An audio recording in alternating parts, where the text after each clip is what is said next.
Assalamualaikum warahmatullahi wabarakatuh.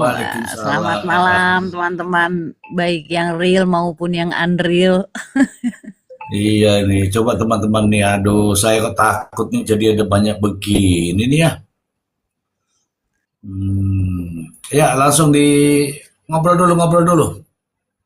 Saya tak memantau dulu dari sisi yang lain, dari sisi natural saya, pakai tenaga dalam saya. Ini real bener nggak nih ya? Sambil disapa-sapa teman-teman dari mana aja nih gitu. Tuh, teman-teman nih dari mana? Waduh, Posyandu hadir katanya. Turki hadir, Taiwan hadir, Taiwan nyimak Mister Z. Seoul Korea Selatan. Waduh, ini dari seluruh dunia ini semua pada pengikut Mister Z Wah, banyak saya juga sapa dulu. ternyata ya. Ya. Ada Saudi Arabia, ada Brebes, Ya, terus kita sapa di teman-teman kita dari jauh-jauh soalnya nih. Ya. ada Batam, ada Depok, waduh, ada Brebes, ada Cirebon. Abah, selamat datang Abah. Ada Rose dari Korea, dari Seoul. Ada Oke. Cirebon Timur, ada Bekasi. Wah, pantas bisa 1.000, Mister. Orang banyak ini. Oh, apa Terima kasih banyak alasannya? gift-nya, Abah. Waduh, malah ada dari Nusa Kambangan, Mister. Oh, itu kan anu penjaganya, penjaga pantai. Penjaga pantai. Iya, penjaga pantai. Kalimantan Tengah, terima kasih Kalimantan Tengah sudah hadir. Teman-temanku semua nih ya, dari Taiwan juga hadir nih, ada pemilik kebun teh, terima kasih sudah hadir. Ya teman-teman semua, saya juga kaget tadi ya, kenapa begitu begitu sampai 1,2 tadi ya. Assalamualaikum Abah, selamat malam Abah dari Cianjur. Waalaikumsalam warahmatullahi wabarakatuh. Selamat malam, Bang Ji, Bunda Malam Jelita, Bang. Mbak Ros, Malam, Abah. netizen semuanya sehat selalu. Salam sukses. Amin. Mbak Ros, silakan Mbak Ros. Assalamualaikum Mr. Z dan Kak Salam Mbak. Juta. Ya. Aku sebenarnya lebih sering Hmm. dengernya di YouTube. Oh ya, suka komen-komen ini ya. Karena kan kalau ini kadang-kadang kurang pas waktunya karena kita kan beda 2 jam ya Indonesia dengan Iya, iya, Korea. iya, iya, Nah, iya, kadang iya. udah kemalaman gitu. Jadi esokannya Iya. aku sambil kerja denger ini Oh. kuliah hukum gratis. Nah, kalau kita di sini katanya sih ngoceh-ngoceh gitu loh. Enggak, beneran banyak ilmu. Kebetulan karena aku kuliahnya nggak di bidang hukum, jadi banyak banget aku dapat ilmu dari roomnya Mister Z. Terima kasih. Alhamdulillah, ternyata ada yang ya Iya, Abah ada, dengar sendirilah, Bah. kenapa? Indah ya, iya, iya. Terima kasih ya Ros atas Iya, terima atas kasih ya. Aku di bawah ya, ya. aku di bawah aja ya Mister Z ya. Jangan, jangan. Pokoknya nyimak. Justru saya Ya, itu senang. assalamualaikum. Ini suaraku apa nggak kedengaran ya? Kenapa? Ya di sini aja, di mute aja dulu, nanti turunnya nanti ya, di sini aja dulu ya. Oke, oke, oke, oke. Oke.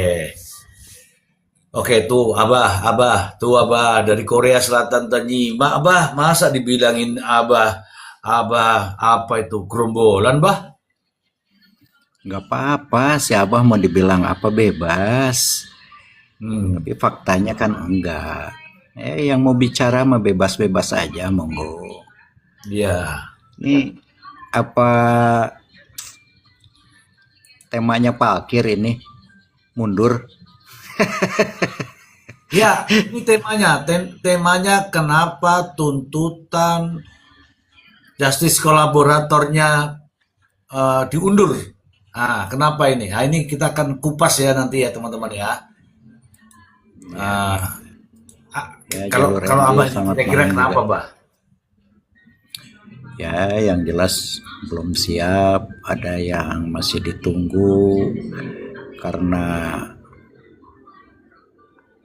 keterangannya berubah-ubah, tidak sesuai dengan dakwaan, ya kan? Nah, Ya, jadi dia mempersiapkan diri dulu gitu, biar dianggap mateng nanti tuntutannya. Ya, makanya kita berbicara di sini kan ada indikasinya dari awal seperti apa. Nah, sekarang di tengah perjalanannya juga agak tersendat-sendat gitu. Kayaknya kabulatornya mampet gitu kan. Seperti itu. Kalau ini kan masih panjang jadinya. Udah tuntutan kan pledoi. Habis pledoi replik duplik. Baru putusan. Begitu. Ya, tadinya mau nyimak ini. Waduh, seperti apa nih tuntutannya? Ternyata belum siap, dimohonkan kepada yang mulia. Aduh. Ya, jadi seru-seru deh. Silahkan dijabarkan masing-masing ya netizennya Bang Ji. ya. Dilanjut dulu. Baik. Namun demikian tetap kita akan ulas teman-teman. Suka nggak suka, mau tidak mau, karena ini sudah ada di sini. Jadi kita akan ulas teman-teman. Kenapa tuntutan yang sudah dijadwalkan 1 minggu yang lalu, begitu kita sudah umumkan di sini, kita sudah bicarakan di sini, bahwa kita akan tunggu gongnya pada tanggal 10. Namun demikian, tiba-tiba teman-teman, tiba-tiba, tak disangka-sangka, ya coba kita minta pendapat dulu dari Jelita. Kenapa Jelita? Biasanya kalau Jelita itu dapat info nih, silakan. Aduh, kalau info sih saya nggak dapet ya Mister ya. Cuman ngelihat yang udah lewat-lewat aja, VT yang udah lewat-lewat. Kalau saya sih begini ya Mister. Sebenarnya bukan satu hal, maksudnya bukan bukan bukan satu hal yang aneh lah kalau jaksa itu minta waktu mundur untuk pembacaan tuntutan, karena saya pernah lihat juga di kasus-kasus yang lain, terutama di kasus Subang itu bisa sampai 2 kali kalau nggak salah itu mundurnya. Nah, permasalahannya apa saya kurang jelas lah, mereka cuma bilang belum siap. Tapi gini Mister, kalau kita bicara di kasus ini kan terakhir di sidang Ririn itu diminta didatangkan ahli kan, didatangkan ahli. Jadi saya rasa kalau mereka itu bikin tuntutan sekarang, tiba-tiba nanti ahlinya tahu-tahu zong Mister, ahlinya tahu-tahu zong, atau keterangan ahli itu ternyata berbeda dan ada hal-hal yang apa ya kalau mau bilang, ya langsung aja lah saya bilang, kalau ternyata itu video ada manipulasinya atau ternyata dijelasin itu bukan Ririn, artinya kan mereka kena kena palu godam apa bodem apa kena palu. Udah dakwaannya hancur lebur ambiar berantakan Mister.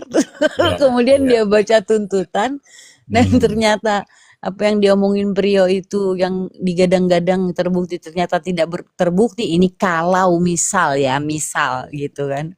Itu kan lebih malu lagi. Jadi kemungkinan besar mereka menunggu itu kalau menurut saya loh. Tapi bukan satu hal yang aneh lah kalau jaksa itu minta mundur. Kalau buat saya sih udah biasa lah itu. Hanya di kasus ini saya melihatnya begitu. Mereka tunggu dulu ini. Tunggu dulu nih apa katanya ahli besok, begitu Mister kalau menurut saya. Demikian Mister. Iya. Kalau sudah siap dengan dakwaannya, otomatis siap juga dong dengan tuntutannya. Siap, namanya siap itu tidak ada istilah nanti dulu ya, namanya siap. Tapi ya kita juga harap maklum saja lah ya, karena kata Abah tadi ya itulah tanda-tanda. Memang benar teman-teman ya, mohon maaf ya, dari dinamika persidangan itu luar biasa. Baik saya orang hukum sudah ya keluar masuk lah pengadilan ya, keluar masuk pengadilan, kejaksaan dan sebagainya. Tapi yang ini sama persis saya sependapat dengan teman-teman. Agil sama persis dengan teman-teman saya itu. Ini janggal. Kalau dikatakan janggal itu jangan ditanya teman-teman, janggal. Kenapa saya katakan janggal ya? Teman-teman sudah bisa lihat dinamikanya seperti itu. Ya, begitulah. Coba kita kasih pembukaan dulu. Bang Mile, silakan Bang Mile. Bagaimana ini Ya, kok nggak jadi nih Bang Mile? selamat malam Mr. Ji, selamat malam Abah, Mbak Ya, Iya, Bang. Mbak Ros, Bang Agil, selamat malam Bang Agil. Malam, Bang Mile. Malam. Hai. Ya, kalau tadi saya nyimak sih Mr. Ji, saya juga tahu dari koma lain ya, ditunda karena belum siap tuntutannya, JPU belum siap katanya. Akan tetapi ada permintaan kalau tidak salah dari pihak kuasa hukum atau JPU gitu untuk dibarengin sidang tuntutan nanti Mr. J gitu dengan Ririn kalau tidak salah ya, nanti bisa di cross check lagi sama Bang Agil ini.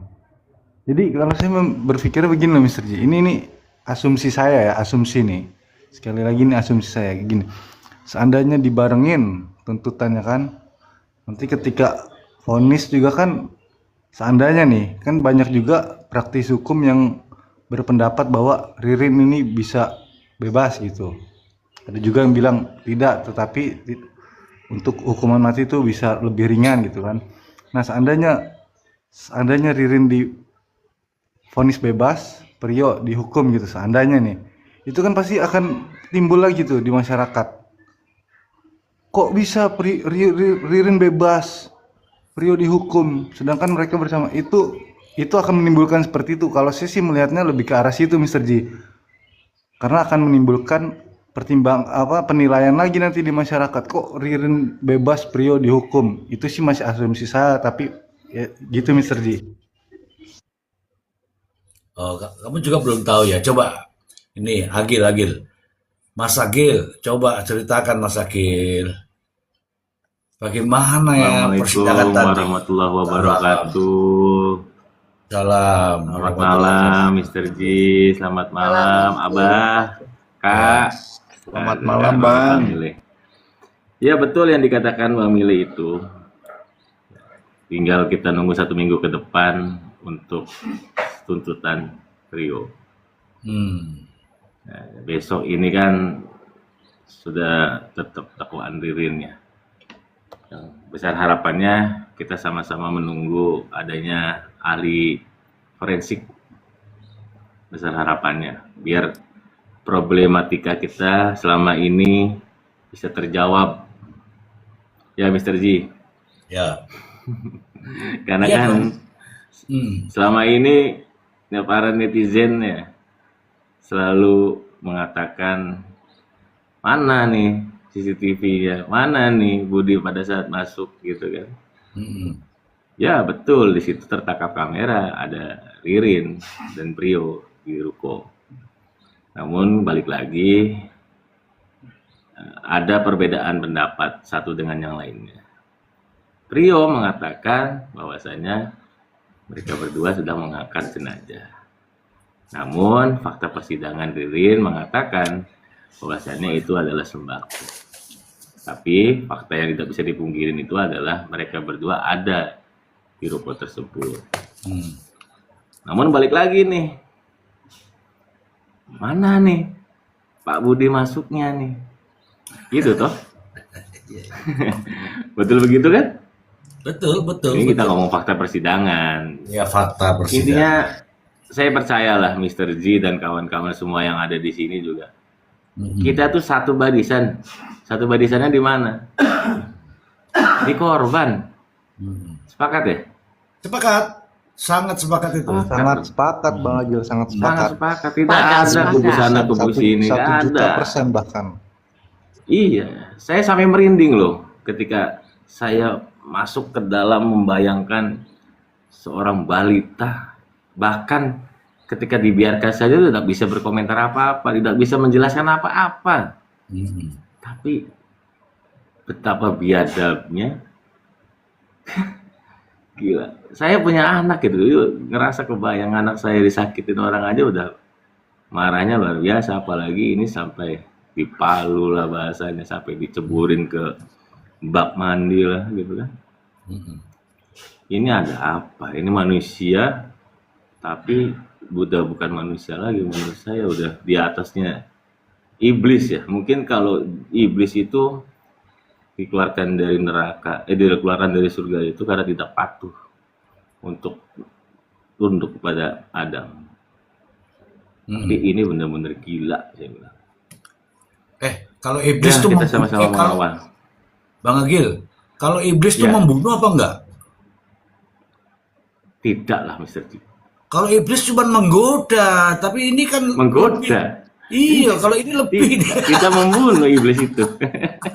Iblis itu tidak membunuh, tapi menggoda. Ini manusia yang melebihi iblis, saya bilang. Iblis apa Iya. jin, Bang Ya. Agil? Ya, jin nih, jin nih. Iya, Ya, jin iblis, ya, iblis itu kita- makhluk terbaik dulu ngalahin malaikat. Betul, betul Bang Ai. Betul Bang Ai. Bahkan ibadahnya paling getol itu, Bang. Betul. Orang yang terbaik diusir dari surga karena sombong. Iya. Karena sombong, nggak mau ini ya di bawah. Intinya nggak taat sama perintah Ada. Allah ketika disuruh Iya, nggak taat. menghormati manusia. Karena dia merasa dia yang bikin manusia, kan dia panitia pembuatan manusia. Nah, sebenarnya. itu namanya agagil Betul. tuh. Namanya agagil dulu. Oh iya iya. Azazil deh, Azazil bukan Azazil, Azazil. Iya. Oke, Ya kita sepakat lah. ya. Balik lagi ya. Kita sepakat semua ada di barisan korban. Yang kita ngawal jalannya persidangan, bahkan kita berharap nyawa dibalas dengan nyawa gitu kan. Oke. Tapi alangkah balik lagi nih. Ada pepatah lama mengatakan lebih baik membebaskan 1000 orang bersalah daripada memperjarakan 1 orang yang tidak bersalah. Tidak bersalah ya. Oke. Gitu ya? Koreksi Oke. kalau saya salah. Betul, Masih betul, udah pakai betul. udah pakai ada gium hukum ini Bang Agil ini. Ada Giyoko. Sepakat ya, Nggak, nyawa sebenarnya- dibalas nyawa itu saya sepakat banget benar. Betul Kak, betul Kak. Ya kita sama-sama manusia lah. Kalau sama-sama masih manusia, kita tidak bisa mentoleransikan perbuatan, saya bilang bajingan itu di atas bajingan, Mr. Ji. Aduh ya Allah, saya bilang sampai kadang-kadang ini kok bisa kepikiran seperti ini itu loh. Apa ini yang merasuki itu orang? Oke. Ya, walaupun hukum di dunia ini tidak bisa membalas semuanya, tapi ada hukum di akhirat. Saya percaya itu. Tapi ya kita sama-sama berharap sekali lagi tanggal 11 ini bisa ada namanya ahli forensik atau bisa dibilang ahli IT yang bisa menjelaskan ke halayak tentang polemik yang ada sekarang inilah. Kita semua berdebat kanan kiri gitu kan, nggak ada habisnya. Kita sebagai penonton saja, mereka lah yang sedang bertanding di lapangan. Itu pembukaan dari saya, Mr. Ji, dan abang-abang semuanya. Terima kasih. Baik, terima kasih ya teman-teman. Ini ada kita kasih buka dulu semua nih. Ada kecap apa namanya? Kecebong. Oh, Bang Cebong itu. Oke, kecebong. Aduh, kecebong. Soalnya bacanya cuma kecep. Ya, silakan kecebong, dibuka dulu. Siap, Assalamualaikum Mr. Z. Waalaikumsalam warahmatullahi wabarakatuh. Ya. Iya, saya sependapat sama Bang Agil juga sih. Jadi emang tadi sempat berbincang pas mau pulang kerja, kebetulan ketemu sama Pak Tony lagi ngopi di depan rumahnya, sampai saya samperin ke Pak Toninya untuk memastikan apakah tadi itu ada sidang dari si pria atau tidak. Ternyata menurut keterangan Pak Tony, sidang tadi diundur karena dari pihak CPU belum siap untuk mempersiapkan sidang tuntutan si Prio. Lalu kemudian yang kedua besok itu sidang dari si Ririn. Jadi untuk sidang si Ririn agar JPU bisa menghadirkan digital forensik itu untuk memastikan CCTV yang ditayangkan waktu di persidangan dengan kekehnya Ririn dan Ririn itu berkata bahwasannya itu beras atau jenazah. Nah, dengan berpegang teguhnya Pak Tony sendiri tadi ngobrol dengan saya, kalau itu emang jenazah, Pak Tony akan mundur dari kuasa hukumnya Wow, si wow, Ririn. wow, wow, wow, wow, wow. Begitu, Mr. Jadi Ji Tony tadi. bilang begitu. Iya, tadi habis berbincang sedikit ya dengan saya sendiri dan ya sempat diperlihatkan WhatsApp-nya Bang Agil sendiri sama Pak Tony pernah jadi semalam Bang Agil kontekan ya sama Pak Tony itu ya. Jadi ya sempat dilihat juga sih. Jadi seperti itu Mr. Z. Jadi perkataannya Pak Tony kepada Ririn sendiri untuk mempertegas apakah itu emang beras yang dibawa oleh kamu dan juga telur atau jenazah. Kalau itu emang jenazah, saya mundurin dari kuasa hukumnya kamu. Iya Pak Tony, kata Ririn. Itu emang beras dan juga telur. Masih kekeh dengan asumsinya dia seperti itu. Wow, Tapi oke, kalau oke. misalkan, tapi kalau emang itu jenazah, saya mempertegaskan ke kamu, saya akan mundur dari kuasa hukum kamu. Seperti itu, Mr. Z. Wah, Sekian, terima kasih. wah, pembukaan yang bagus nih, teman-teman. Iya. Luar Oke, biasa. terima kasih, Oke, Mr. Z ya.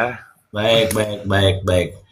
Sabar dulu, teman-temanku. Ini luar biasa ini, teman-teman ya. Sepakat tadi dengan Bang Agil bahwa kami di sini, kami bersuara di sini tidak membela pelaku-pelaku itu. Kalau memang betul pelakunya silakan dihukum setinggi-tingginya. Saya tanya nih sama Mile, hukuman yang paling tinggi itu hukuman mati atau hukuman setengah mati, Mile? Hukuman mati Mr. Ji, tetapi kalau kata Bang Agil ya, siapa itu hukuman matinya 2 kali, udah mati dimatiin lagi Mr. Ji. Mana ada nyawa balita, nyawa anak-anak yang Ih, direnggut juga dengan secara biadab, secara keji itu Mr. Ji. Jadi kalau saya iya, sepakatnya begini, udah mati dimatikan lagi, itu baru adil. oke, Jangan oke. 2 kali, orang ada korbannya ada 5 kali, matiin, hidupin, matiin, hidupin, matiin, hidupin gitu. Betul, Kak Jelita, sepakat. Teman-teman, oke, Itu saya ibu tembaknya takut kali. Horor kabur duluan, habis nembak kok hidup lagi. saya Nah, buka iya. saya akan buka dulu. Ini seru, teman-teman. Ini seru, luar biasa ini informasi-informasi malam ini ya. Ini seru. Tapi saya buka dulu, teman-teman. Biar kita pembicaranya nggak bias kemana-mana. Ini fokus dulu. Fokusnya kemana? Satu adalah dakwaan jaksa penuntut umum. Apa dakwaan jaksa penuntut umum? Nah, ini dia, ini dia. Anda sudah baca semua kan? Tapi sebelumnya saya minta tolong pada teman-teman nih supaya tidak kalah dengan yang buzzer-buzzer yang suka ini. Tap-tap layar, teman-teman, tap-tap layar. Ini sempat naik ke 1K, kemudian dilaporkan, teman-teman, dilaporkan. Nah, sekarang sudah aman, tapi tap-tap layar dulu biar kembali ke semula. Tap-tap layar. Cuma tap-tap layar aja. Oke. Saya buka dulu dengan ini adalah pembunuhan berencana. Pembunuhan berencana. Pembunuhannya sih sudah ketemu ya, karena ada kebiadaban dengan 5 nyawa yang melayang ya, bahasanya begitu. Tapi ya dengan dua terdakwa ini dinamikanya itu jadi mungkin penontonnya juga jadi bingung. Yang satu mengatakan bahwa aku melihat, aku menyaksikan, aku menonton kekejaman itu terjadi. Tapi diusulkan loh itu sebagai justice kolaborator. Melihat kekejaman itu terjadi, kata dia, yang melakukan adalah Ririn Rifanto. Sementara di sidang Ririn mengaku bahwa saya tidak melakukan. Jadi ada dua pernyataan yang berbeda. Oke. Pembunuhan berencana. secara otomatis ketika pembunuhan berencana maka ya perencanaannya juga harus diketemukan. Pembunuhannya sudah ketemu, tapi kapan sih mereka merencanakan? Kemudian muncullah CCTV yang sepotong-sepotong. Nggak jelas lah, urut-urutannya itu nggak mampu kita terjemahkan, karena kita bukan siapa-siapa. Kita bukan ahlinya. Tetapi ini adalah fakta. Ketika sudah diagendakan bahwa tanggal 10 ini adalah jadwal pembacaan daripada tuntutan terhadap Priyo dan ini disampaikan oleh hakim kepada khalayak. Namun faktanya tadi ada yang bilang ya bahwa jaksa belum siap. Mengapa sampai belum siap? Menunggu kehadiran daripada ahli apapun itu, ahli digital forensik, ahli ITE, ahli kedokteran.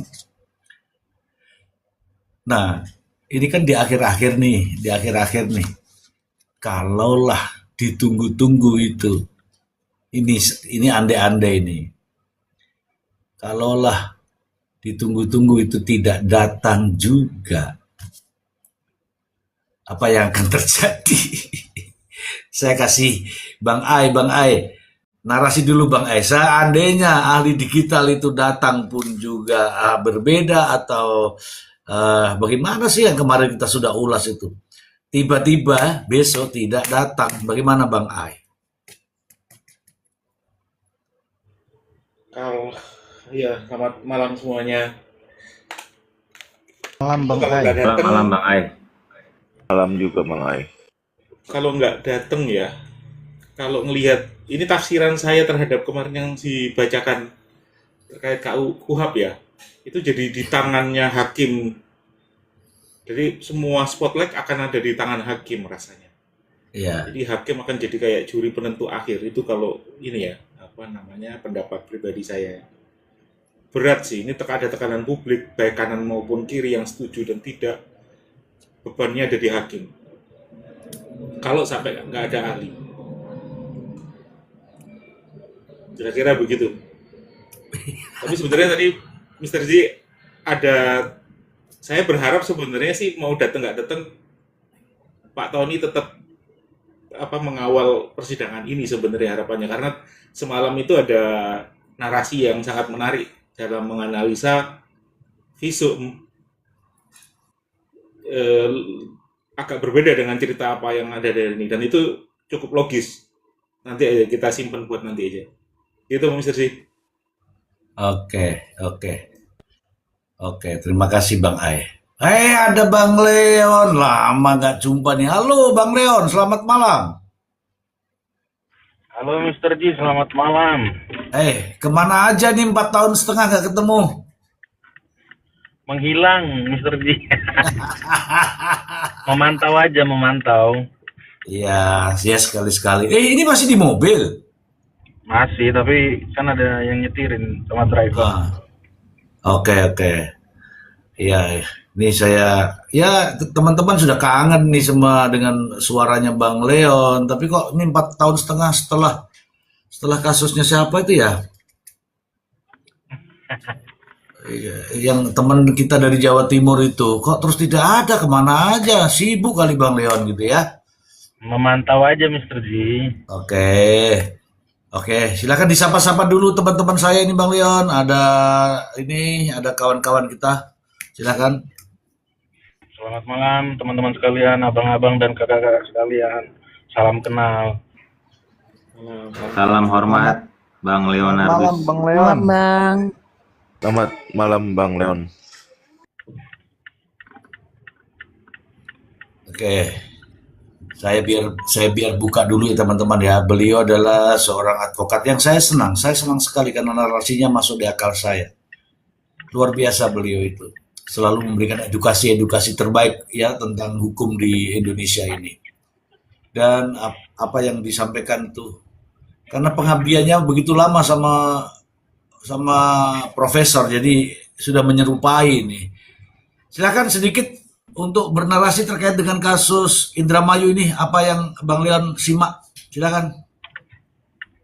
Ya, Mr. G, sebenarnya saya pribadi dari kemarin kurang mengikuti ya, tapi saya mendengar ada beberapa diskusi di teman-teman, ada narasi dari Bang Maksi. Ini kan sebenarnya kan ada yang saya tangkap, pertama ada salah satu terdakwa ini kan tiba-tiba mencabut kuasa dari PH-nya mengganti PH-nya dan Ya, diikuti dengan perubahan keterangan. Begitu ya Mr. G ya? iya betul. Nah, yang tadinya dia memihak ceritanya terdakwa yang lain, si Ririnnya akhirnya berseberangan sekarang kan? Ya, Nah, jadi memang tujuannya perkaranya mereka di splitsing itu juga bisa pasti untuk kepentingan pembuktian, di mana mereka akan saling bersaksi satu sama lain. Nah, yang menarik memang ini Mr. G, ini kan ya, menjadi pertarungan antara satu saksi dengan satu terdakwa kan, di mana ya, kalau kita mengikuti ketentuan di dalam KUHP itu kan satu keterangan saksi itu tidak cukup untuk membuktikan dakwaan kepada terdakwa kecuali ya kan ada kecualinya keterangan satu saksi itu didukung oleh alat bukti yang lain atau bersesuaian dengan alat bukti yang lain karena betul. prinsipnya kan satu saksi bukan saksi.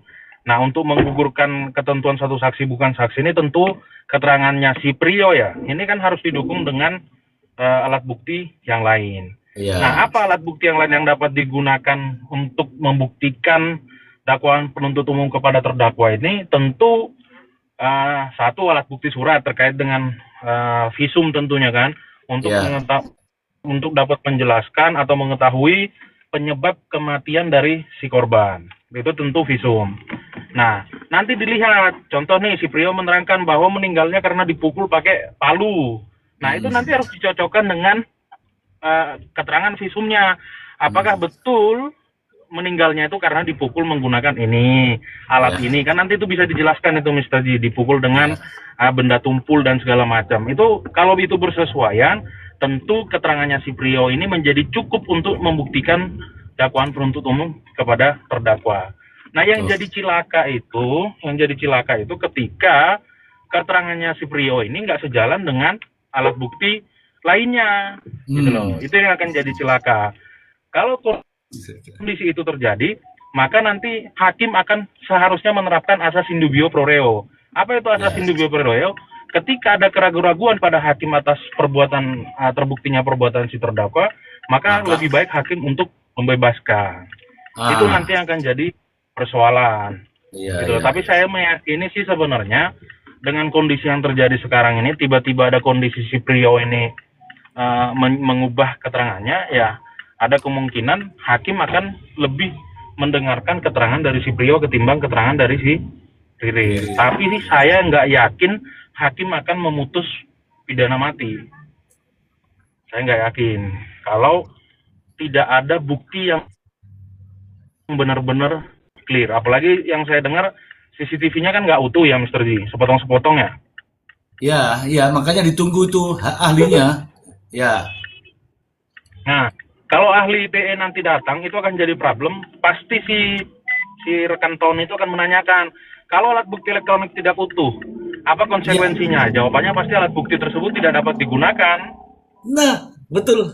Ya, ini teman-teman. Itu udah bisa ketebak itu Mr. G. Iya. Itu dulu Mr. G ya, saya angkat telepon istri sebentar. Saya tetap di sini kok, tenang. Iya, saya tenang nih kalau ada Bang Leon di sini, walaupun tidak ngomong itu saya tenang. Aduh, saya baru mau nanya nih. Tunggu dulu, sabar. Kita Seru kalau dia yang pinter, Mister. Bang Agil, WA Pak Tony suruh naik di Komal Mr. Z aja gitu. Oh iya, kemarin dia kontak sama saya, tapi kontak bagus ya, bukan kontak yang seperti orang-orang bilang ya. Saya kontak bagus sama Bang Tony. Tapi beliau berkenan kok mau masuk ke Komal siapa aja, kata beliau Mr. Z tadi pas berbincang dengan saya tadi. Iya, nggak apa-apa. Sepanjang kita berbicara pada koridor persoalan hukum, nggak ada masalah, teman-teman. Nggak ada masalah. Ini saya sedang membuka terkait dengan visum, ya, visum. Visumnya ini luka-lukanya seperti apa? Ini saya lagi baca ini. Oke, Benar tadi kata Bang Leon. Bang Leon ini beliau memang betul-betul luar biasa teman-teman ya. Ya mudah-mudahan nanti masih bisa nyambung lagi dengan lagi terima telepon dulu ya. Untuk Bang Ai, Bang Ai, Bang Ai, Bang Ai. Ya, Mr. ya, G, Mr. G, Ya silakan Bang Ai. Mr. G Halo. sebentar. Ya, Mr. G, kalau kurus ini ada yang mau naik, aku diturunin ya. oh Aku iya, duluan aja, iya, nggak apa-apa. iya, terima kasih ya. Tapi untuk sementara di Atau sini aku dulu. turun, aku turun sendiri ya. Jangan, udah pokoknya tunggu perintah saya. Oke. Aku mute ya. Terima Oke, kasih. terima kasih. Bang Ai, ya. bagian Anda ini. Bagaimana kalau buktinya? Silakan Bang Ai. Kita ngomongin visum ya, Mr. Ji. Oke. Oke, menarik nih semalam saya semalam cuma dengerin aja di komalnya Mr. Z. Tapi kemudian saya malam berikutnya sebenarnya bukan sih. Setelah itu saya ikutan komal lain yang menarik diskusinya. Jadi awalnya itu ada sebuah narasumber yang menyampaikan kalau beliau percaya bahwa pelakunya cuma 2 orang untuk membantai 5 orang ini. Lalu tanya alasannya apa, argumentasinya.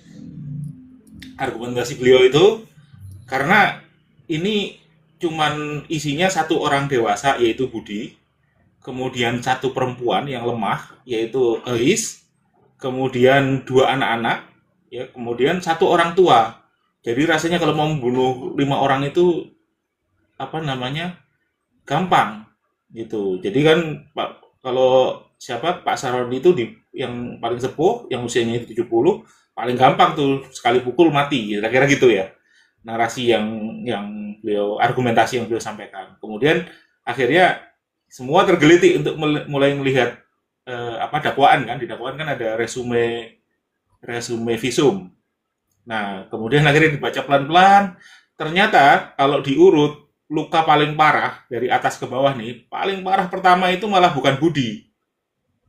Jadi selama ini kan kita narasi yang diceritakan ini kan hubungan antara Ririn dan Budi ya. Jadi kayaknya Budi itu target utama dari kasus pembunuhan ini. Kalau dilihat dari hasil visum, luka yang paling parah itu adalah malah Pak Sahroni. Yang kedua Eis, baru Budi.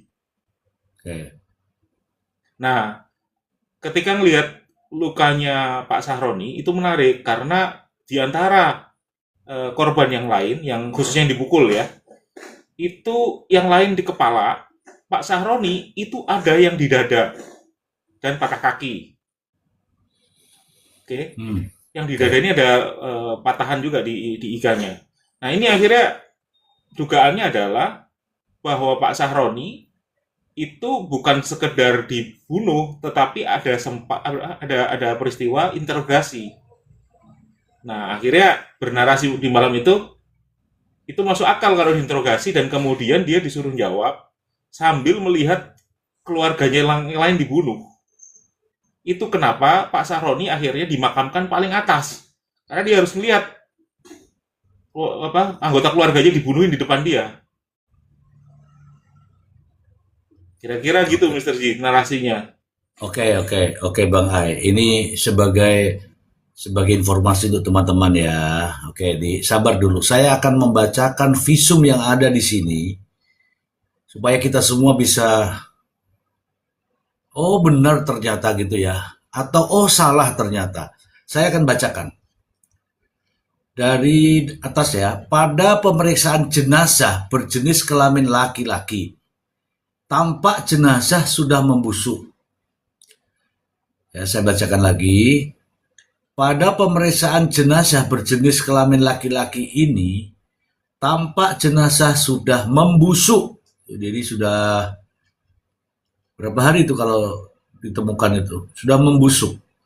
Terdapat tanda-tanda trauma tumpul di kepala berupa luka terbuka pada kulit kepala, resapan darah pada kulit kepala bagian dalam, serta patah tulang tengkorak yang dapat menyebabkan kematian. Terdapat tanda-tanda trauma tumpul di leher berupa patah tanduk atas tulang rawan gondok, serta resapan darah di sekitar patahan tanduk atas tulang rawan gondok.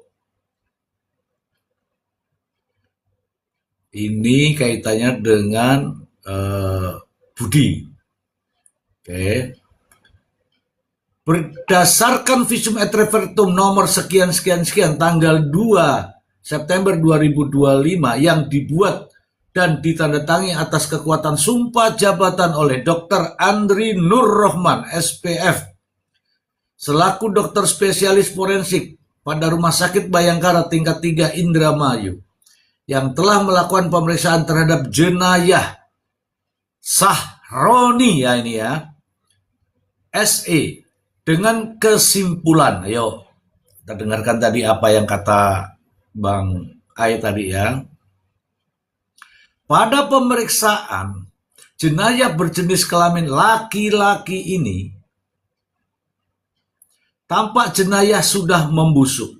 Terdapat tanda-tanda trauma tumpul di kepala berupa luka terbuka pada kulit kepala, serta selaput keras dan lunak otak, resapan darah pada kulit kepala bagian dalam, dan patah tulang tengkorak yang dapat menyebabkan kematian.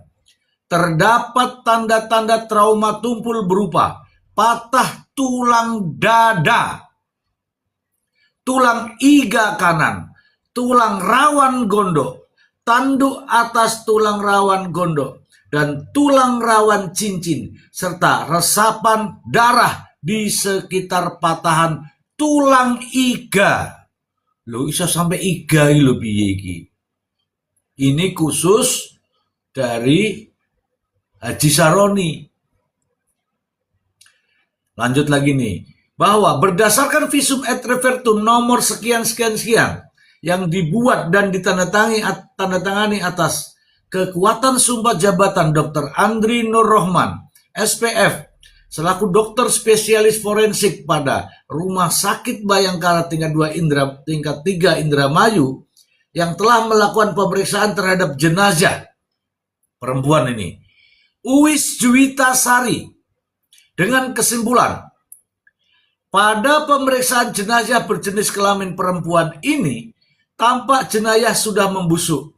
Terdapat tanda-tanda trauma tumpul di kepala berupa luka terbuka pada dahi itu sini, dan kepala sisi kanan tuh sini, resapan darah pada kulit kepala bagian dalam, serta patah tulang tengkorak yang dapat menyebabkan kematian.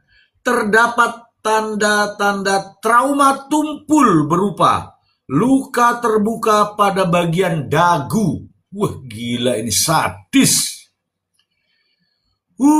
Sadis. Ya, itu yang saya bacakan, Bang. Jadi tadi ada dari yang atas tuh ada tulang iga. Tulang iga itu diapain tulang iga bisa begitu itu, Bang Ai? Iya, biasanya sih ya itu kalau umumnya ya pukulan di dada itu biasanya memang untuk memaksa orang untuk mengaku atau menjawab suatu pertanyaan. Nah, yang disayangkan itu dokter tidak melakukan otopsi sehingga tidak bisa ditentukan siapa yang meninggal duluan di antara beberapa jenazah itu. Kalau itu bisa dilakukan, maka cukup bagus itu, bisa dilihat urutannya siapa yang meninggal. Pasti ada jarak, walaupun mungkin cuma setengah jam jaraknya antar jenazah.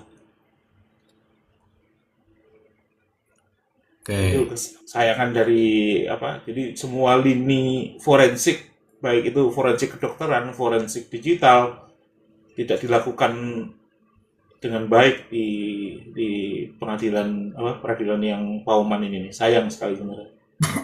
Gitu sih Mr. C. Oke. Nah, kemudian tadi ya kalau misalkan narasi tadi benar, yang diinterogasi itu adalah Pak Sahroni. Nah, akhirnya kita melakukan profiling berikutnya. Kira-kira dengan kita melihat sekilas ini, dua sosok ini, Ririn dan Priyo yang sekarang ditangkap dan terduga kuat ya. Apakah cocok profilnya berdua ini untuk menginterogasi seorang yang namanya Pak Sahroni? Yang mana Pak Sahroni ini dulu pernah menjadi kepala cabang Bank Himbara, yaitu BRI, di Indramayu. Seorang yang cukup high profile untuk ukurannya, jabatan tersebut ya, prestisius ya. Bang Ai, biar nggak kemana-mana dulu, nanti kalau kita profiling nanti ini Oke, siap. ya gitu ya, sabar dulu ya. Saya tak bacakan dulu tentang dakwaan sesungguhnya seperti apa. Ya, dakwaan sesungguhnya seperti apa. Ini untuk teman-teman semua ya, bahwa kan jaksa sudah membuat dakwaannya tuh. Tapi kan fakta persidangannya kan berbeda. Nah, dakwaannya itu seperti apa? Nah, saya ajak sebenarnya teman-teman semua, kalaulah kita ini mau mengomentari suatu masalah, suatu kasus, setidak-tidaknya kita tahu dulu sumbernya seperti apa. Saya akan bacakan ini sampai di ya mungkin hanya 1 menit 2 menit. Simak dulu ya teman-teman ya, simak dulu ya. Nih, bahwa terdakwa Ririn Rifanto alias Irin bin Suwitno bersama-sama dengan saksi Prio Bagus Setiawan bin almarhum Murjono dilakukan penuntutan dalam berkas perkara terpisah pada hari Sabtu tanggal 29 Agustus 2025 sekitar pukul 01.00 WIB atau setidak-tidaknya pada waktu lain dalam bulan Agustus tahun 2025 atau setidak-tidaknya pada tahun 2025 bertempat di rumah di Jalan Siliwangi nomor 52. Nggak ada TKP lain ya teman-teman ya. Jalan Siliwangi nomor 52 Kelurahan Pauman Kecamatan Indramayu Kabupaten Indramayu Provinsi Jawa Barat atau setidak-tidaknya termasuk dalam wilayah hukum Pengadilan Negeri Indramayu yang berwenang mengadili telah turut serta melakukan tindak pidana dengan rencana terlebih dahulu merampas nyawa orang lain yang dilakukan dengan cara sebagai berikut. Bahwa berawal terdakwa Ririn alias Irin bin Suwitno yang memiliki hubungan kerjasama pembelian minyak goreng dengan korban Budi Awaludin dan menjanjikan modal terdakwa akan dikembalikan selama 1 hari dan serta akan mendapat keuntungan. Namun korban Budi Awaludin tidak menepati janji gara-gara 1 hari kan, sehingga terdakwa menyimpan rasa dendam kepada korban Budi Awaludin. Bahwa kemudian pada hari Minggu tanggal 24 Agustus 2025 sekira pukul 13 WIB, terdakwa merencanakan untuk merampas nyawa korban Budi Awaludin dan mengajak saksi Prio Bagus Setiawan bin Murjono dilakukan penuntutan dalam berkas perkara terpisah yang saat itu sedang berada di rumah terdakwa dan menjanjikan kepada saksi Prio Bagus Setiawan akan mendapatkan imbalan uang 100 juta rupiah. Modalnya 900, janjikan orang 100 juta. Selanjutnya atas ajakan 900.000 loh. Selanjutnya atas ajakan terdakwa tersebut saksi Prio Bagus Setiawan menyetujuinya. Kemudian terdakwa menyuruh saksi Prio Bagus Setiawan untuk mempersiapkan sebuah palu besi yang akan dipergunakan untuk merampas nyawa korban Budi Awaludin. Selanjutnya saksi Prio Bagus Setiawan pulang ke rumahnya dan mengambil sebuah palu besi. Lalu saksi Prio Bagus Setiawan kembali ke rumah terdakwa dan memberikan palu tersebut kepada terdakwa. Akan tetapi karena palu tersebut gagangnya terlalu panjang dan tidak bisa disimpan di dalam tas, lalu terdakwa menyuruh saksi Prio Bagus Setiawan pergi ke tukang las untuk memotong gagang palu besi tersebut dan terdakwa memberinya uang sebesar Rp30.000 kepada saksi Priyo. Selanjutnya sekira pukul 13.30 WIB, saksi Priyo Bagus Setiawan pergi ke tukang las dengan menggunakan 1 unit sepeda motor Yamaha Mio warna silver plat sekian-sekian. Terdakwa milik terdakwa, dan sekira 20 menit kemudian saksi Priyo Bagus Setiawan kembali ke rumah terdakwa menyerahkan palu besi yang sudah dipotong gagangnya tersebut kepada terdakwa. Lalu saksi Priyo Setiawan pulang ke rumahnya.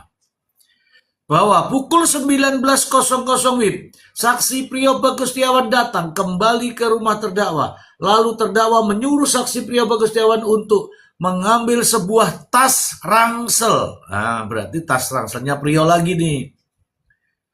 Selanjutnya saksi Priyo Bagus Setiawan langsung mengambil tas ransel dari rumah saksi Priyo dan memberikannya kepada terdakwa. Kemudian terdakwa memasukkan palu besi dan potongan gagangnya ke dalam tas ransel tersebut. Lalu terdakwa mengatakan kepada saksi Priyo Bagus Setiawan ketika akan merampas nyawa korban Budi Awaludin agar nanti berpura-pura berkunjung terlebih dahulu dan menawarkan serta membicarakan masalah bisnis minyak goreng, dan saksi Priyo Bagus Setiawan pun memahami apa yang terdakwa sampaikan. Oke. Bahwa pada tanggal 26 Agustus sekira pukul 18.30 ketika terdakwa dan saksi Priyo Bagus Setiawan sedang berada di teras rumah terdakwa, lalu terdakwa menghubungi korban Budi Awaludin menggunakan handphone merek Redmi A5 warna hitam milik terdakwa, nomornya tidak disebutkan, dan memberitahukan bahwa terdakwa akan menemui korban Budi Awaludin selanjutnya sekira pukul 19 WIB. Terdakwa dan saksi Priyo Bagus Setiawan menemui korban Budi Awaludin di warung milik korban Budi Awaludin yang berada di dekat rumah Budi Awaludin di Jalan Siliwangi, Kelurahan Pauman, Kecamatan Indramayu, Kabupaten Indramayu, dengan tujuan hanya berpura-pura membicarakan bisnis. Sekitar pukul 21.00 WIB, terdakwa dan saksi Priyo Bagus Setiawan pergi dari warung korban Budi Awaludin. Bahwa pada hari Kamis tanggal 28 Agustus 2025 sekitar pukul 19.30 terdakwa mengajak saksi Priyo Bagus Setiawan untuk pergi ke rumah korban Budi Awaludin dan berpura-pura untuk membicarakan masalah bisnis minyak goreng, beras, telur, dan gula. Namun tujuan terdakwa dan saksi Priyo Bagus Setiawan hanyalah untuk memastikan apakah Budi Awaludin berada di rumahnya atau tidak. Lalu terdakwa dan saksi Priyo Bagus Setiawan bertemu dan mengobrol dengan korban Budi Awaludin di warung milik korban Budi Awaludin hingga pukul 21 WIB. Kemudian terdakwa dan saksi Priyo Bagus Setiawan pergi dari warung milik korban Budi Awaludin tersebut. Selanjutnya sekira pukul 22 WIB, terdakwa kembali mengajak Priyo Bagus Setiawan untuk pergi ke rumah korban Budi Awaludin dengan maksud untuk melakukan rencana merampas nyawa korban Budi Awaludin sebagaimana telah direncanakan sebelumnya. Ini terakhir ya.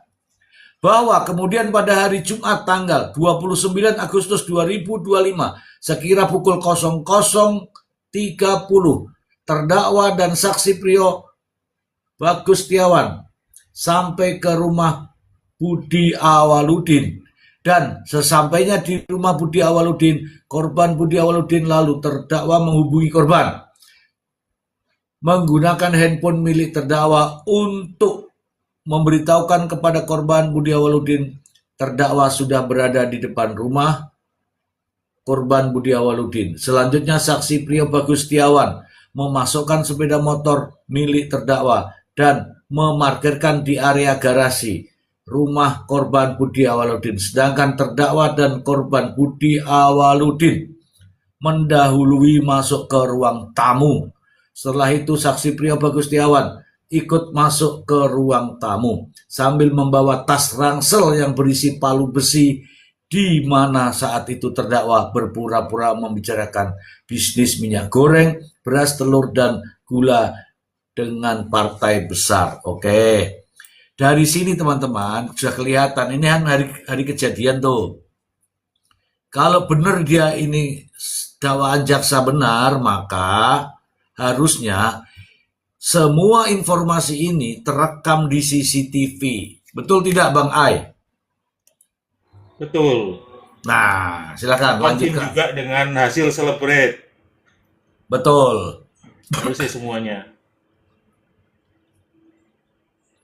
Nyatanya Oke. tidak ada ya, nggak ada yang disadarikan di pengadilan sama sekali itu. Oke.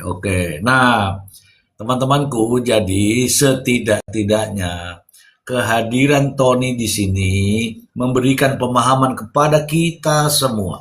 Jika saja terkait dengan handphone, terkait dengan CCTV, ya, atau bukti-bukti elektronik lainnya, seharusnya, ya, sebagaimana perintah undang-undang, ya, bahwa cara-cara penanganan bukti elektronik haruslah sesuai dengan undang-undang. Bukan demikian, Bang Leon?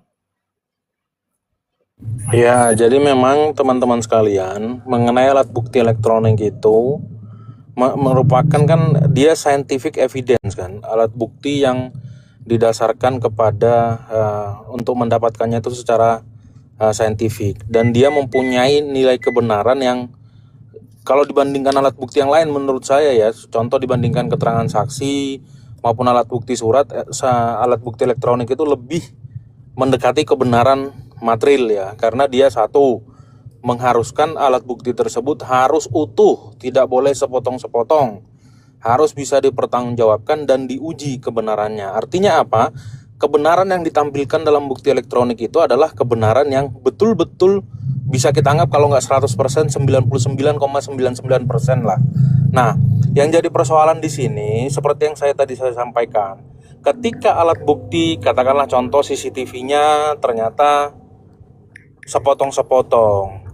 Nah, karena CCTV itu sepotong-sepotong, otomatis dia tidak memenuhi syarat alat bukti elektronik yang sah untuk dipergunakan di persidangan. Kenapa keutuhan alat bukti elektronik itu harus dipertahankan dan benar-benar utuh? Untuk menghindari adanya proses editing, untuk membuktikan dan mempertanggungjawabkan orisinalitas dari alat bukti elektronik tersebut. Itu yang pertama. Kemudian yang kedua, saya sebenarnya apa yang dilakukan oleh rekan Tony ini menurut saya adalah salah satu upaya untuk memastikan bahwa penegakan hukum itu dilakukan secara profesional dan berdasarkan ketentuan peraturan perundang-undangan. Ini kan agak lucu nih Mr. G. Masa banyak fakta baru yang justru munculnya di persidangan. Iya. Gitu loh. Meskipun ya kan teman-teman, meskipun secara hukum fakta yang akan dipergunakan hakim itu tentu fakta yang terungkap di dalam persidangan, bukan apa yang di dalam dakwaan maupun apa yang ada di dalam BAP. Hakim akan tetap mengacu kepada fakta persidangan. Tetapi kan dengan adanya fakta yang berbeda antara di dalam BAP, di dalam dakwaan dengan fakta persidangan, itu membuktikan satu hal, berarti proses penyidikan, proses pra-penuntutannya dilakukan secara tidak profesional. Itu sebenarnya. Gitu loh. Nah, penyidikan yang tidak profesional, yang tidak menyeluruh, siapa yang akan dirugikan? Tentu kan korban. Ada orang yang sudah kehilangan nyawa, tetapi untuk mendapatkan keadilan bagi dia sulit karena apa? Penyidikannya tidak dilakukan secara menyeluruh. Alat bukti elektroniknya tidak betul-betul dicari dan ditemukan secara profesional. Itu yang akan menjadi persoalan Mr. G. Betul. Bagaimana perlakuan terhadap alat bukti elektronik itu kan sebagai apa namanya ya, bukti primer ya untuk saat ini ya, Bang Leon ya. Ya karena sebenarnya ini kan ada perbedaan keterangan nih Mr. G. Dan tadi seperti teman-teman sebutkan, ternyata visumnya juga ada berbeda dengan kondisi dengan keterangannya si Prio nih. Artinya Ya, yang satu-satunya yang bisa kita ini kan hanya jadinya bergantung kepada alat bukti elektronik untuk memastikan satu, bahwa di lokasi kejadian itu betul-betul hanya ada 2 orang, bahwa perbuatan-perbuatan itu dilakukan hanya 2 orang. Kalau mm-mm. ternyata nanti justru muncul bukti ada pelaku lain, ini kan kita jadi meragukan nih keterangan si Prio ini benar apa enggak. Iya, iya, iya, iya. Kan itu. Kalau ada keraguan-keraguan terhadap keterangannya si Prio, jadinya kasus ini mentah lagi. Itu Mr. Ji.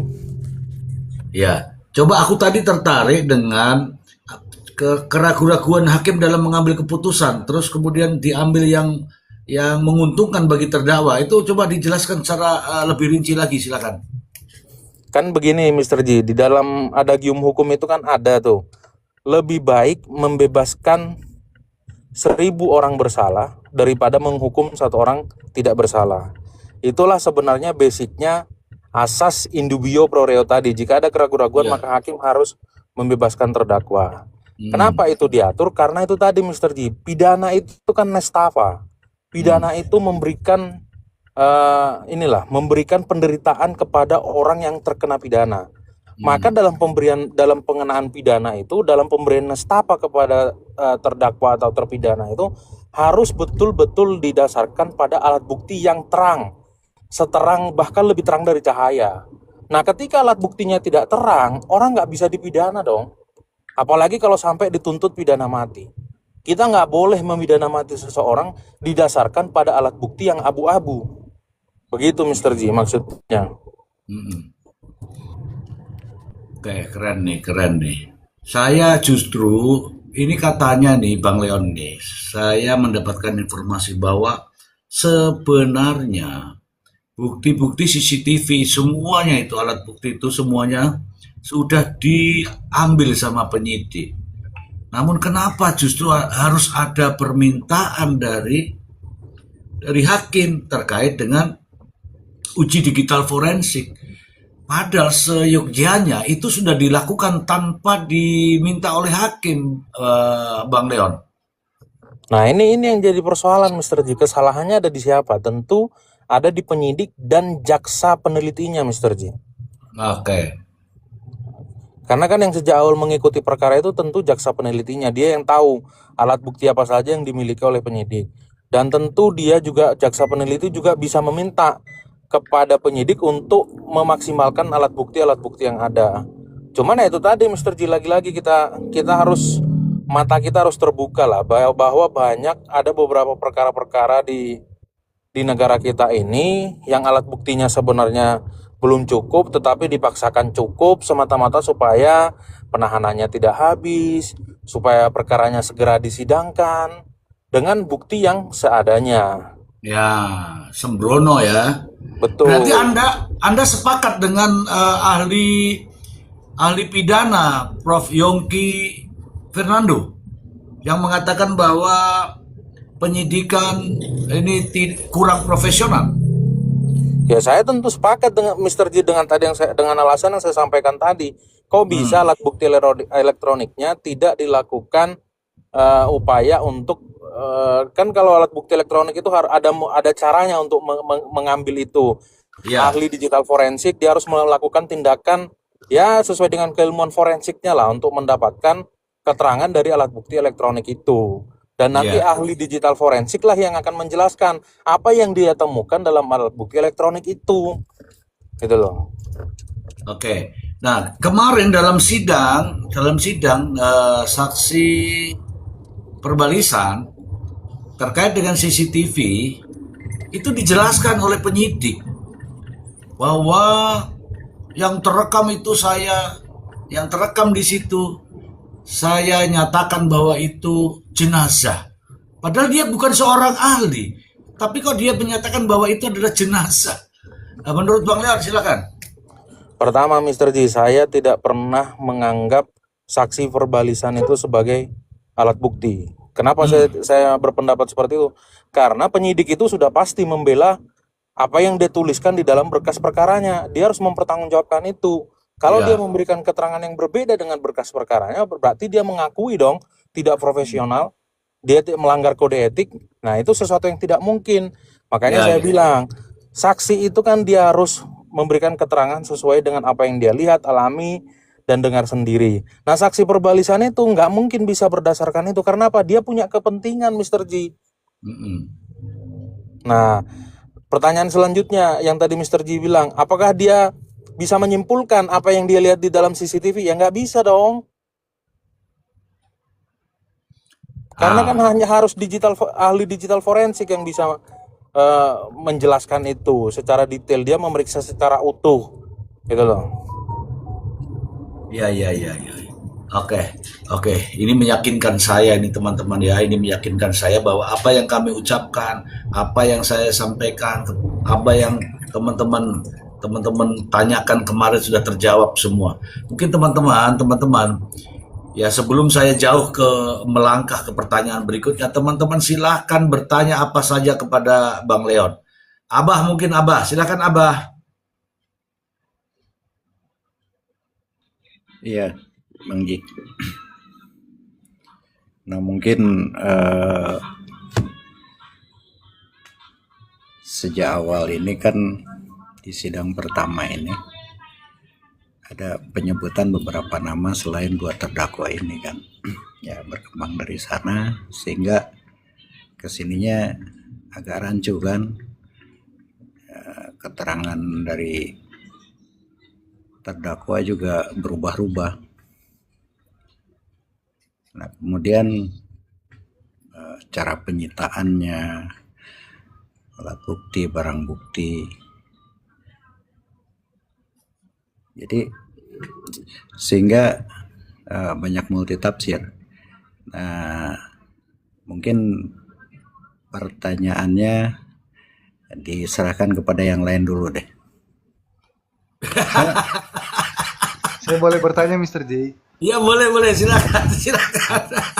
Izin, Ya. Bang Leo. Kalau tadi kan Bang Leo maupun Bang Maksi juga kerap mengatakan hal demikian, bahwa bukti harus lebih terang daripada cahaya.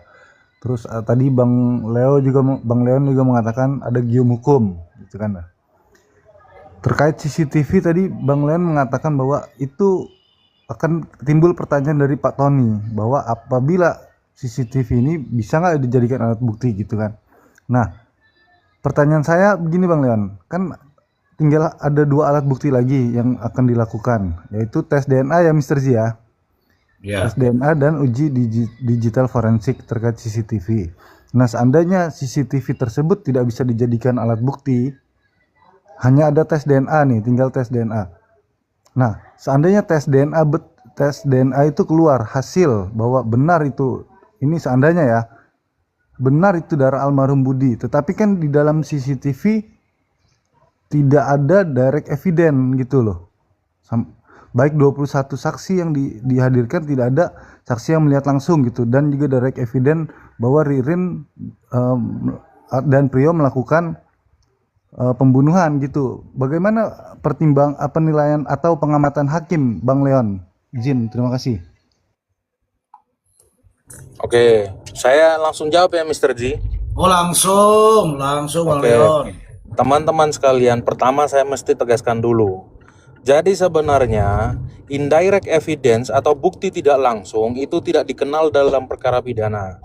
Tetapi di Indonesia ini sudah ada 2 perkara yang setidaknya yang saya tahu menggunakan alat bukti indirect evidence atau alat bukti tidak langsung, yaitu dalam perkara Munir dan perkaranya Jessica Kumala Wongso. Nah, sebenarnya alat bukti tidak langsung atau indirect evidence itu hanya dipergunakan dalam perkara persaingan usaha KPPU. Itu diterapkan di perkara KPPU dengan alasan sulitnya bagi konsumen atau pihak lain untuk membuktikan adanya persekongkolan atau persaingan usaha tidak sehat itu. Nah, di dalam perkara pidana sesungguhnya itu tidak dibenarkan. Itu sama dengan kausalitas sebenarnya mengenai indirect evidence ini. Contohnya sederhananya begini, si A menjual pisau kepada si B menggunakan pisaunya untuk membunuh, tapi tidak ada yang melihat bahwa pisau itu dipergunakan untuk membunuh. Tetapi karena pisau itu dibeli dari si A, jadi seolah-olah ini ada keterkaitan, meskipun tidak ada saksi yang melihat pisau itu dipergunakan untuk membunuh. Hanya menduga-duga, jadinya sama dengan perkara di Jessica Kumala Wongso. Akhirnya apa? Karena yang berinteraksi dengan minumannya Jessica itu hanya si barista dan si terdakwanya, maka dianggap karena si baristanya nggak ada, berarti yang menuangkan cyanidanya hanya Jessica. Itu contoh indirect evidence tadi. Karena potensi adanya kekeliruan dalam memeriksa dan mengadili perkaranya sangat besar. Kemudian yang kedua, kalau CCTV itu ternyata secara hukum dia tidak bisa dipergunakan karena tidak terjamin keutuhannya, saya berpendapat begini karena saya pernah menanyakan ini ke ahli digital forensik yang dihadirkan oleh jaksa penuntut umum. Ahlinya ini udah biasa dihadirkan oleh Bareskrim maupun KPK. Saya nanya, saudara ahli, kalau alat buktinya itu sudah dipotong-potong tidak utuh, apakah masih dapat dianggap sah sebagai alat bukti elektronik? Si ahlinya menjawab, syarat suatu alat bukti elektronik itu dapat dipergunakan sebagai alat bukti yang sah jika alat bukti elektroniknya masih utuh. Itu syarat yang pertama.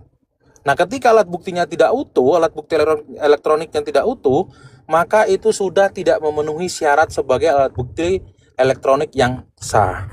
Nah, pertanyaan selanjutnya, ternyata di sini itu kan ada, katanya kalau nggak salah ditemukan palunya kan? Ya.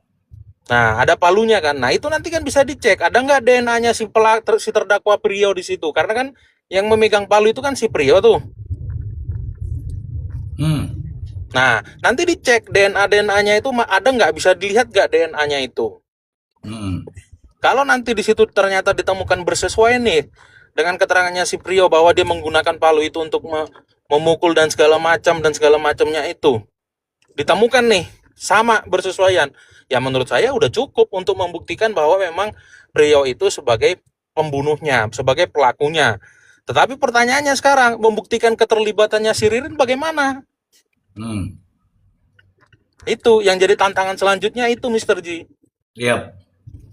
Membuktikan keterlibatannya si Ririnnya itu. Nah, untuk membuktikan keterlibatannya si Ririn ini kan pasti nanti lewat komunikasi. Kan ada komunikasi tuh Mr. J yang di handphonenya. Si Ririn menghubungi bla bla bla segala macam, sama timeline terjadinya meninggalnya si korban itu kan bisa dilihat. Kalau timelinenya itu di rentang waktu sesudah si Ririn menghubungi untuk bertemu dan sesudah si Ririn keluar dari rumah tersebut, ya itu bisa dianggap bersesuaian dengan keterangannya si Priyo. Begitu Mr. G. Oke. Bang Leon.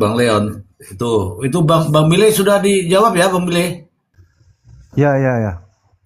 Oke. Mungkin ada lagi teman-teman yang nanya sebelum saya. Oke, Bang Mr. Ji, saya mau nanya. Ya Bang Agil, silakan. Oke, selamat malam Bang Leon. Bang Agil. Oke, berarti indirect evidence ini secara tidak langsung tidak akan bisa menuntut seorang terdakwa ke pasal yang paling maksimal ya.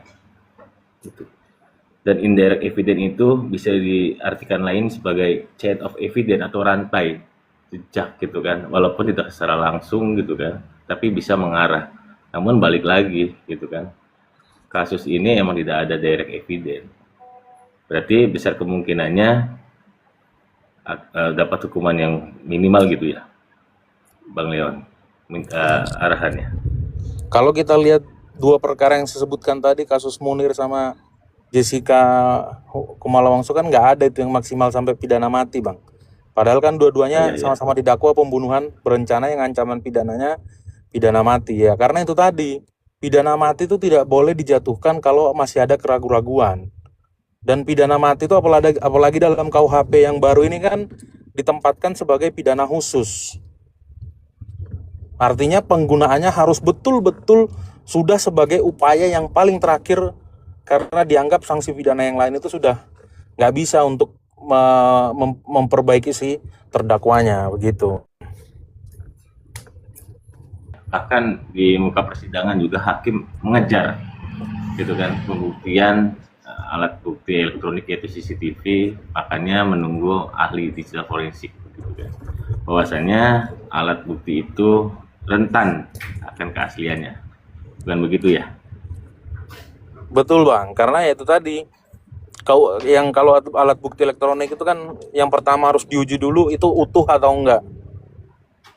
Kalau udah terpotong-potong, saya yakin hakim nggak akan mempertimbangkan itu, karena ada potensi itu sudah melalui proses editing. Nanti kan jadinya alibinya si Ririn ini bisa menjadi benar bahwa sebenarnya itu ada pelaku lain. Dia kan bisa beralibi seperti itu dipotong-potong karena untuk menutupi pelaku yang lain. Nah itu kan jadi bias lagi nanti alat buktinya Bang, gitu. Oke. Ya bahkan bukan kita semua sebagai netizen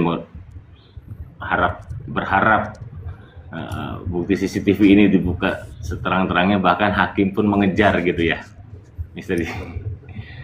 Oke, sebelumnya saya mau turun, Mr. Ji, mau pamit.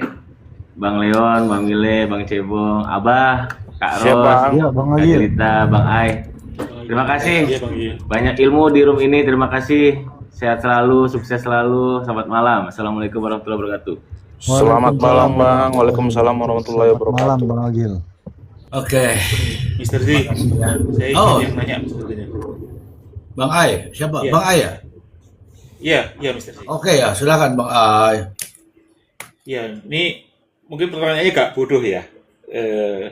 Ini terkait tadi Mr. Z, terkait dakwaan juga. Adakah potensi gini ya, maksudnya ini terkait dengan dakwaan dengan cerita yang lucu tepatnya, atau cerita yang tidak masuk akal.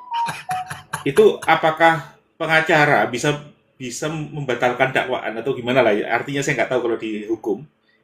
Sehingga dakwaan itu jadi terkesan tidak masuk akal. Contohnya kalau dalam kasus ini minimal di pembukaan aja ada 2 yang tidak masuk akal. Yang pertama adalah ada bisnis dengan modal 900.000 dijanjikan dikembalikan 99 juta keuntungan dalam waktu 1 hari dari bisnis jualan telur sama minyak goreng.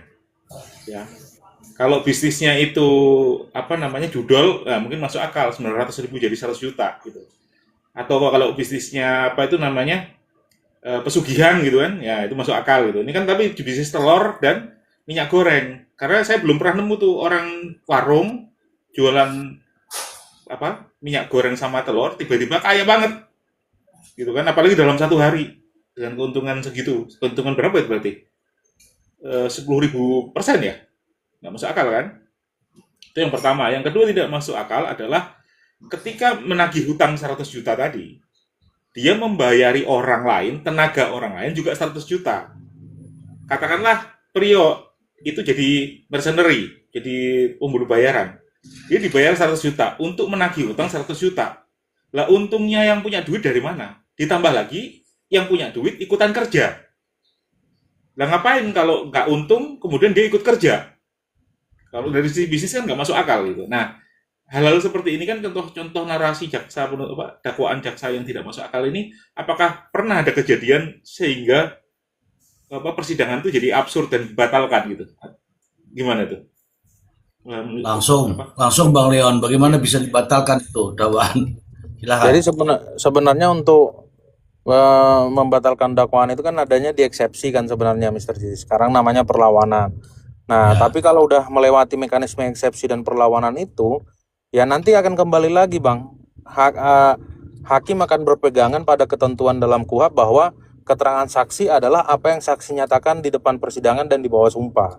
Artinya apa? Ketika ada perbedaan antara fakta di dalam dakwaan dengan keterangan saksi, itu secara hukum tidak menimbulkan akibat apapun. Selama bukan pasalnya yang disimpangi hakim. Contoh, ini didakwanya pakai pasal pembunuhan berencana sama pasal pembunuhan. Tapi penganiayaan mengakibatkan mati tidak didakwakan. Tiba-tiba hakim memutus menggunakan penganiayaan mengakibatkan mati yang tidak ada di dakwaan. Nah itu nggak bisa. Gitu loh. Jadi yang mengikat bagi hakim itu pasal dalam dakwaannya. Selama nanti ternyata di persidangan terbukti nih, contoh, hakim berpendapat ini berdasarkan fakta persidangan ini masuk pembunuhan berencana. Meskipun faktanya berbeda dengan dakwaan, itu nggak jadi masalah Bang. Yang penting pasal-pasal dalam dakwaannya yang tidak disimpangi. Begitu Bang Ai. Baik, makasih jawabannya. Oke, oke. Saya pancing dulu nih pertanyaan ini ya untuk teman-teman ya. Sebagaimana dakwaan itu Bang Leon itu adalah pembunuhan berencana. Yang ceritanya adalah antara Priyo dan Ririn secara bersama-sama bergantian. Itu satu. Dan dia melakukan eksekusi terhadap korbannya itu di dalam dakwaan. Tetapi di dalam fakta persidangan ternyata ada dinamika yang berbeda. Priyo justru menunjuk Ririn lah eksekutornya. Saya hanya menonton. Oke. Kaitan dengan dakwaan jaksa seperti ini, bagaimana bisa dibuktikan Bang Leon? Itu yang pertama. Yang kedua, munculnya TKP baru. Sementara dalam dakwaan itu tidak dimunculkan. Sama sekali tidak dimunculkan. Sehingga ceritanya ya mulus-mulus saja. Tetapi setelah adanya pergantian itu, muncullah cerita ini, ada TKP baru, ada palu ditemukan dan sebagainya. Sehingga muncul juga permintaan-permintaan yang terkait dengan adanya ahli digital forensik. Karena tadinya kalau ini mulus Bang Leon, dakwaan